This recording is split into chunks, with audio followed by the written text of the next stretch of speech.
Okay, so we just got done learning how you graph the inverse of a function. So we got these new graphs right here to go with our originals for the inverse. Now we want to know how to find the equation of an inverse, or the equation of a function, to find its inverse. And the idea behind it is actually very similar to what we do when we graph. When you graph, you switch input and output. They trade places because you're trying to go backwards in the problem. Well, in this equation right here, what you're going to do, and this will seem weird at first. First of all, f of x means y. This really just says y equals 2x minus 6. Just like how we traded points in the tables, what you are going to do to find the inverse is you are actually going to trade the places of x and y in your equation. So you're going to swap x and y. So switch x with y, and after you do that, isolate y. So I trade my variables places just like I did with my tables. But this isn't how we write equations usually. We like to have y all by itself. So what we're going to do then is just use easy algebra and get y back by itself. So I'm going to have x plus 6 equals 2y. I would divide everything by 2. And I'm going to end up with the equation 1/2 x plus 3 equals y. Sometimes you'll also see it labeled, so instead of putting y, you can put f inverse of x equals the inverse of that original guy. But this is the equation of the inverse. So we actually did this problem in graph format a little bit ago. We started out with the 2x minus 6. That was this line. And if you look at this green line right here, if you actually look at what its slope is equal to, my picture is kind of bad, but it's up 1 over 2, and it hits at positive 3. That's totally the equation of this line right here. So we've kind of shown that, oh yeah, this does match up with the inverse graph we did earlier. Okay? Switch x and y. Re-isolate y. That is how you find an inverse. So this next problem here, go ahead and try for yourself. You start out by trading x and y to do the inverse. Now do math and re-isolate the y. So pause me and try it. I'm going to talk through answer right now where you subtract 7. And after you subtract 7, you could do it in 2 steps, and that would be all right. So you could be like, oh, I'm going to multiply everything by 5, then divide by negative 3. I'm just going to do it all at once, save myself a little bit of trouble. So I have to distribute that in. I'm going to get negative 5 over 3x. And then this is going to say 35 over 3, which is not a nice answer. You could make it a decimal if you wanted to, but you don't have to. Okay? Inverse equation. Now, what this is good for here is we're going to talk about that at the end of the video. But for right now, we're just practicing how to find it, and it's really not so bad. Let's try examples that are not linear. So my next example says y equals x squared minus 2. And for this example, what I'm going to do first is trade out my variables. It's going to say x equals y squared minus 2. Then I have to get y by itself. Well, my first move is going to be to add the 2. I'm going to have x plus 2 equals y squared. And then what I'm going to do is I'm going to take a square root of both sides to cancel out that squared. Anytime you take the square root of both sides, you have to remember to do a plus or minus. Even root means plus or minus. So I get plus or minus square root x plus 2 equals y. That is my inverse equation. I could put that g inverse of x equals on it, but yeah, that's that equation right there. So earlier on, we graphed the inverse of this thing, and we got like this sideways parabola. And you could ask yourself, what kind of equation makes a sideways parabola? What's up with that? That sideways parabola, it turns out, is actually what a square root graph looks like. Our whole next lesson, 4-8, is on graphing stuff like this. We're going to learn the official rules.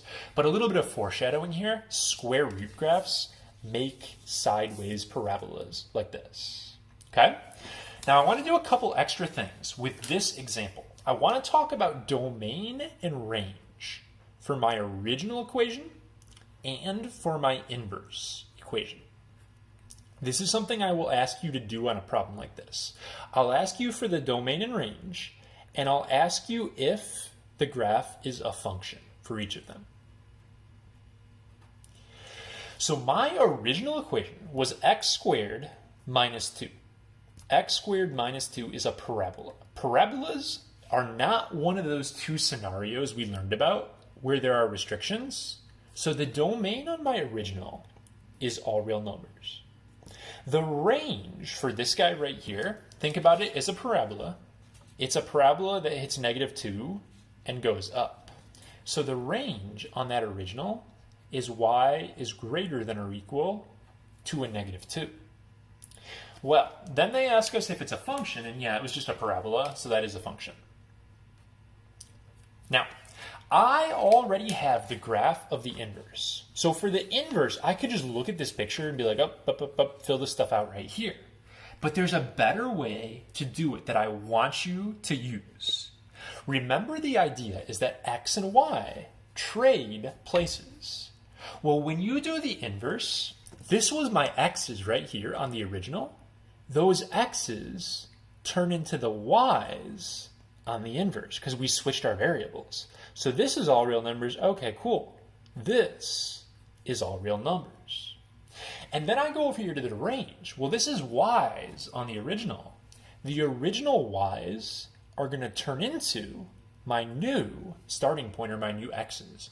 So I'm going to write x is greater than or equal to -2.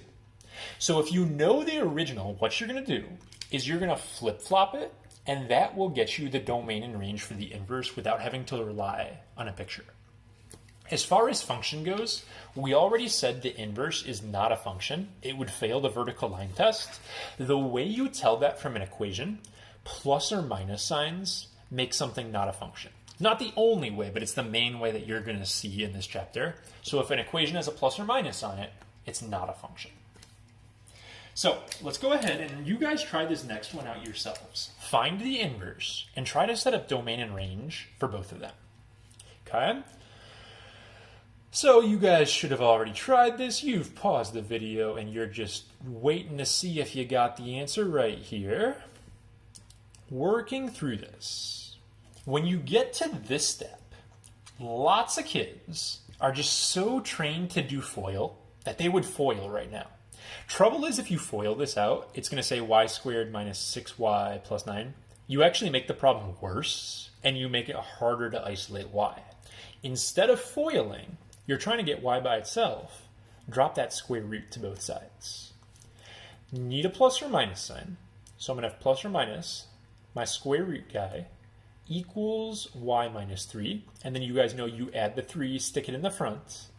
So this guy is going to end up being my inverses equation right here. I asked you guys to also do domain and range for the original and for the inverse. The original is going to be a parabola still going to be all real numbers. The range, it's a positive 5. This would be a 0, and then add 5. It's going upward, so it's y is greater than or equal to 5. And then you can just flip-flop them. So my new domain is x greater than or equal to 5. My new range is all real numbers. And this is a function. This is not. All right. So you also can do problems like this on things that are not linear and not quadratic. This next one is a really short one. I won't even bother with domain and range on it. But if we look at this, if I switch my variables, it's going to say x equals y to the third.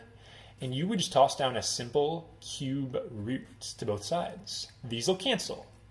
No plus or minus, because it is an odd root. I just get this for my inverse.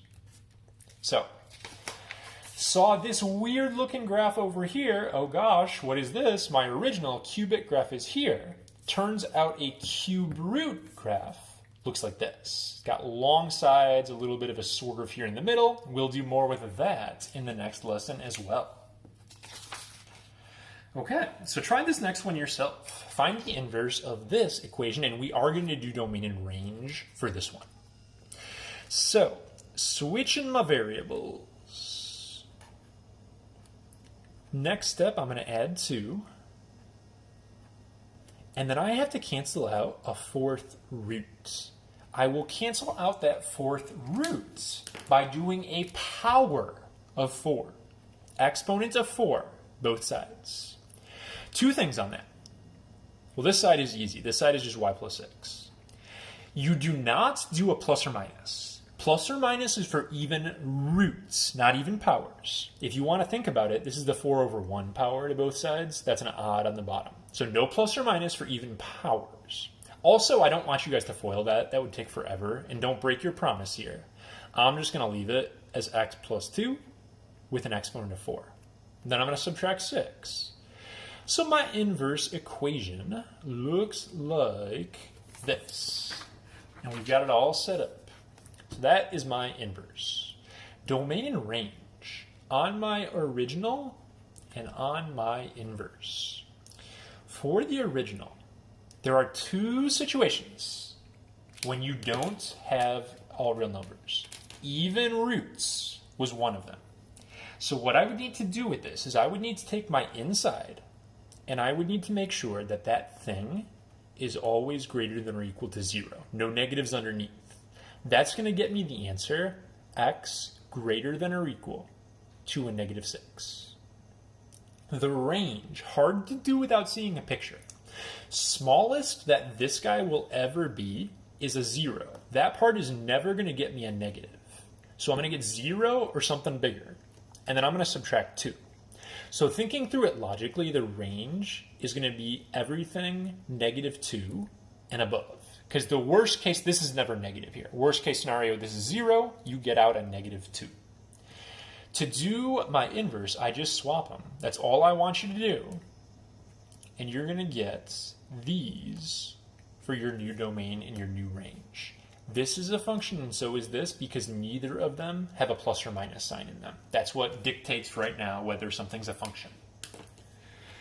So we got one more thing to talk about in lesson 4-7. And that is a rule for composition with inverses. We just learned about how to compose functions last lesson.